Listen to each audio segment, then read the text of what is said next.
kenapa kita tuh pada bahagia gitu ya, lihat Luna nikah, lihat Luna bisa bangkit lagi dari keterpurukan dia itu. Jadi kayak rasanya gini loh, kayak orang nggak bersalah, dia tuh jadi korban, tapi justru dia dijadiin penjahatnya waktu itu gitu kan. Ya kan, kamu bayangin kamu lagi pacaran sama seseorang, kamu cinta banget sama orang itu, taunya dia juga meniduri orang lain gitu, banyak gitu ya, bukan satu dua, banyak yang dia tidurin gitu loh. Pada saat itu orang itu lagi pacaran sama lu gitu, kebayang nggak rasanya? Terus udah dia hianati gitu, terus kamu dihujat sama banyak orang, sampai pekerjaan kamu hilang semua, kamu gak bisa cari duit, sampai kamu mulai dari nol lagi, sampai udah frustasi, udah malu, udah terhina gitu. Ya kan, kebayang gak kayak gimana rasanya jadi Luna saat itu? Jadi ketika orang lain sibuk menghina dia, mencaci maki dia, aku tuh belain dia, tau gak, aku tuh nulis ngebelain dia. Jadi kayak orang yang nentang arus gitu aku saat itu gitu loh guys. Karena menurut aku Luna bukan pelaku kejahatan, tapi dia korban. Ya, kamu bayangin kamu pacaran, terus pacar kamu tuh tidurin orang lain juga gitu loh. Ya kan, terus kamu malah yang dihujat-hujat orang, kan nggak fair gitu loh. Dan itu masalah pribadi, itu harusnya nggak bisa dibawa ke publik, itu kan masalah pribadi gitu loh. Tapi kemudian Luna bisa bangkit, Luna tetap eksis, Luna bisa balik lagi. Itu gak kebayang mental proses yang dia alamin sekuat apa. Bener-bener luar biasa. Luna sampai bikin perusahaan sendiri, jualan baju segala macem, dan akhirnya dia bisa cari duit lagi, bisa bangkit gitu ya, bisa tampil lagi di TV-TV gitu loh guys. Dan ketika dia pacaran sama yang bapak satu itu, kemudian dia putus, ya sudahlah, padahal dia udah lama juga ya pacaran saat itu. Nah itu kan jadi kayak dia tuh udah putus asa gitu, sampai udah mikir nggak nikah, sampai dia nge-freeze, ngebekuin sel telur dia gitu ya. Sebenarnya itu nggak boleh Luna, itu di dalam Islam dilarang ya, karena dulu aku juga hampir pernah mau kayak gitu, tapi itu di dalam agama Islam nggak boleh guys ternyata gitu loh. Dulu sempat sepikiran seperti Luna aku itu ya. Kemudian ya ada yang ngasih tahu, oh nggak boleh yang kayak gitu. Akhirnya sekarang sama kayak Luna, udah ikhlasin bahwa ya sudah, kalau emang harus hidup sendiri ya hidup sendiri aja gitu. Aku tuh ngalamin apa yang dialamin itu secara kontekstual ya, sama gitu loh kasusnya. Aku pernah dikerjain sama orang lain gitu, sampai semua kerjaan aku tuh diberhentiin semua, dan aku mulai dari nol banget gitu loh. Ngebersihin nama baik itu susah banget ya guys, apalagi kalau kamu nggak salah. Makanya aku relate banget dengan kisahnya Luna ini, karena in some way or another kita sama gitu konteksnya. Cuma bedanya Luna udah nemuin orang yang bisa sayang Luna, menyayangi, mencintai Luna. Itu aku happy banget. Aku lihat Maxim memang bener-bener sayang banget sama kamu, dan itu belum aku temukan dalam hidup aku. Itu aja sih bedanya. Cuma aku udah berdamai dengan segala sesuatunya gitu, karena aku yakin setiap orang yang ngejahatin kita itu pasti akan dikejar sama Allah, pasti. Dan ngerinya itu kalau Allah udah ngebales ya guys, nyawanya dicabut.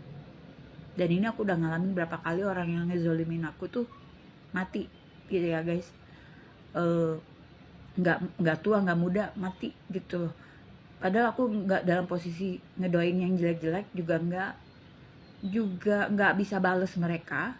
Jadi aku cuma berdoa, aku sholat, terus aku bilang, ya Allah, orang ini menzolimin aku digini-giniin, aku serahkan mereka kepada Allah. Cuma gitu doang. Udah gitu aku move on, aku ikhlasin semua. Ketika dikabarin orang itu meninggal pun, aku pun shock guys gitu. Aku nggak sangka Allah ngebalasnya sampai segitunya. Jadi mereka ini yang jahat ini tidak berumur panjang gitu.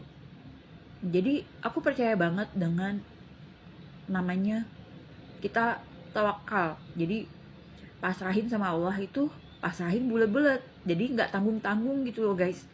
Pasrahinnya tuh bener-bener udah serahin sama Allah, bener serahin sama Allah. Nggak usah lagi kamu pikirin, nggak usah lagi kamu inget-inget gimana, nggak usah. Nanti nggak sekarang mungkin, tapi berapa tahun kemudian pasti Allah akan kejar orang itu, gitu. Kayak gitu.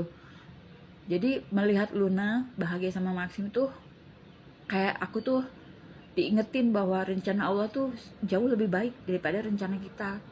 Kita pikir dia yang bakal jadi jodoh kita, ternyata bukan, malah menyakiti kita. Digantilah sama Allah yang lebih ganteng, ya kan, lebih ganteng, lebih muda, lebih lebih sayang, lebih baik gitu. Maxim itu aku senang banget. Maxim walaupun usianya lebih muda, tapi dia menunjukkan bahwa dia emang udah siap gitu buat Luna. Jadi nggak ngaruh tuh umur mereka tuh sama sekali tuh, dari segi kesiapan emosi dan mentalnya mereka udah ready. Dan itu aku seneng banget. Maxim lebih ganteng loh Luna daripada yang Ono dan Ono. Pokoknya aku happy banget. Oh ya, for your information, aku tuh jarang ngikutin seleb. Bahkan aku tuh nggak tahu seleb-seleb ya. Aku nggak tahu siapa. Nggak tahu, nggak punya TV kan aku tuh, nggak nonton TV kan aku tuh. Jadi aku bener-bener selective watching. Nah tapi untuk beberapa selebritis aku emang mencuri perhatian aku lah, istilahnya kayak gitu. Jadi kalau kalian tanya siapa, aku nggak, belum tentu aku tahu seleb itu. Tapi bagi aku Luna itu salah satu seleb yang baik. Dia baik anaknya. Wah, kalian bisa lihat lah, dia tuh polos anaknya, baik anaknya. Jadi Luna adalah salah satu selebritis dari sedikit selebritis yang aku boleh dibilang aku tahu gitu ya, aku tahu.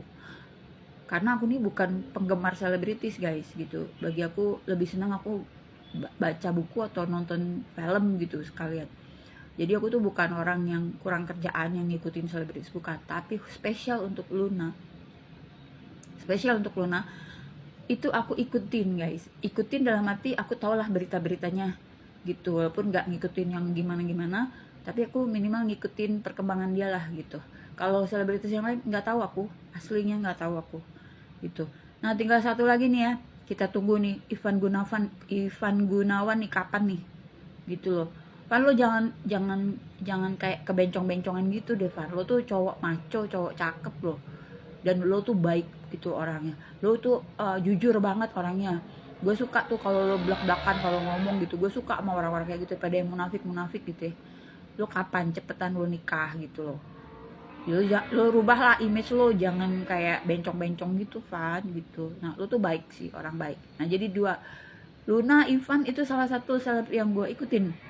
Yang lain enggak deh, yang lain enggak tahu gue. Cuman dua itu aja sih yang aku lihat. Paling suka aku nonton tuh yang lucu-lucu, Fenita Ari tuh aku suka kan. Itu lucu-lucu kan mereka pasangan itu. Nah cuman itu aja, yang lain enggak. Jadi kenapa aku kayak care banget gitu ya, karena aku ngalamin apa yang dialamin sama Luna gitu loh. Sedikit banyak konteksnya sama. Jadi kita jadi korban, tapi kita dijadiin kriminalnya gitu loh. Kebayang nggak rasanya kayak gimana gitu. Dan sampai sekarang tuh aku lagi nunggu aja gitu azab Allah kepada orang yang jahat sama aku tuh, yang ngancurin nama baik aku, yang ngancurin reputasi aku yang sudah ku jaga selama bertahun-tahun selama hidup aku, dihancurin oleh orang jahat itu. Jadi dia tuh penjahatnya, tapi dia bikin seakan-akan aku yang jadi penjahatnya, dan orang percaya gitu loh, sehingga aku tuh dihabisin gitu loh. Dihabisin kerjaan aku guys gitu loh. Sama kayak Luna kan, kayak gitu. Sama, aku ngalamin. Makanya melihat Luna bahagia ini kayak tonggak bersejarah banget gitu, bahwa keajaiban Allah itu luar biasa gitu. Allah kalau udah mau kasih kita hadiah, nggak tanggung-tanggung ya kan. Dia dirayain seluruh Indonesia loh, semua orang berbahagia buat dia gitu. Pernikahannya super banget itu, happy banget lah. Ngeliat dia happy, kita happy. Gila nggak? Lihat Luna happy, kita happy ya kan. Powerful itu gitu loh Luna. Congrats ya Luna, semoga semawa selamanya. Sakinah mawadah warahmah, saling menyayangi, saling menjaga, saling mengasihi. Congrats Luna, I'm happy for you.